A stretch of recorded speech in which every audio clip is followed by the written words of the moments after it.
ओम श्री गुरुदेव दत्त श्री स्वामी समर्थ. नमस्कार मित्रांनो, आपण बघत आहोत मार्तंड विजय.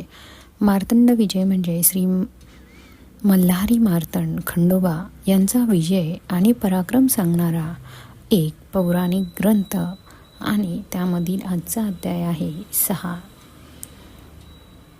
सत्यकुमार म्हणाले, ऋषींनी कैलास पाहताच ते भान हरपून तटस्थ झाले. जराशाने सावध होऊन ते जयानंदीच्या मागोमाग निघाले आणि शिवसभेपाशी पोहोचले. त्या सभेत सूर्यासारखे परंतु नयनरम्य असे अद्भुत तेज पसरले होते. स्वतः विश्वकर्त्याने उभारलेल्या त्या सभेची बांधणी करताना सोन्याचा मुलामा दिलेल्या रत्नशिळांचा वापर केला होता. पाया खोदून त्याच्यावर चंद्रकांत शिळांची भरणी करून त्या चौथऱ्यावर पुष्कराज मण्यांचे सिंह बसवलेले होते. सभेचा तो मुख्य भाग होता. वर्तुळाकार सभेत वर 14 भुवनांची चित्र रंगवली गेली होती. भिंत शुभ्र स्फटिकांच्या होत्या. खाली हत्तीचा आधार दाखवलेला होता. सभेत चढून जाण्यासाठी लाल भडक मानकांच्या पायऱ्या असून दोन्ही बाजूंना आधारासाठी भिंती होता. खांबाच्या तळाशी इंद्रनील मण्यांची गोल अळी असून त्यांच्यामुळे विविध रंगाची तिथे उधळण होत होती. सोमकांत रत्नांची खांब असून त्या खांबावरून पुष्कराज मानकांची आरास केली गेली होती.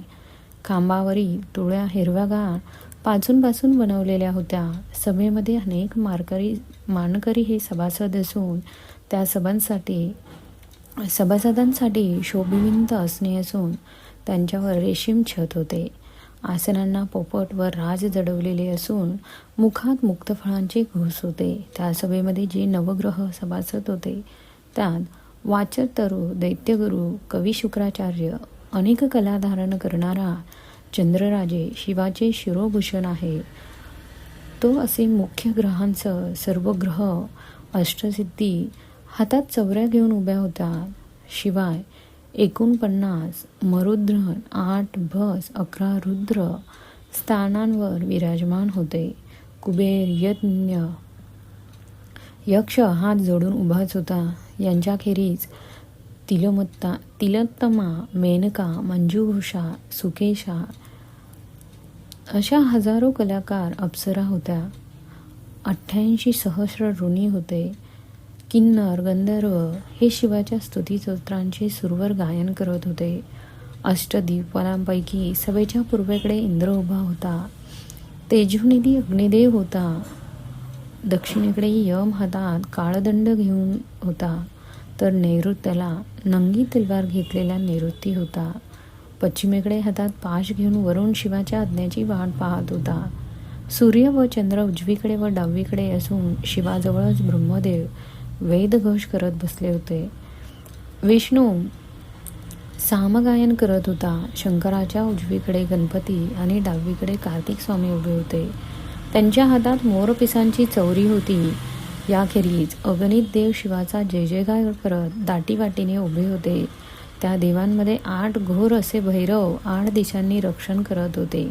नवदुर्गा, 6 विनायक, नद्यांसहित 6 समुद्र होते. 4 वेद, 6 शास्त्रे, 18 पुराणे, 21 उपपुराणे तेथे हजर होती. 14 प्रकारच्या विद्या, 64 कला तर होत्या. शिवाय नवनागांसह शेष अशा सर्व मेळा देखील तेथे होता. हे दृश्य पाहून ऋषींना आनंदाचे एवढे भरते आले की ते तहान भूक विसरून, शरीरभाव विसरून गेले व त्यांच्या मनात आता आपले दुर्दैव नष्ट होईल अशी उमेद नव्याने निर्माण झाली. मित्रांनो, मार्तंड विजयचा पुढील अध्याय बघण्यासाठी चॅनलला सबस्क्राईब करा. धन्यवाद.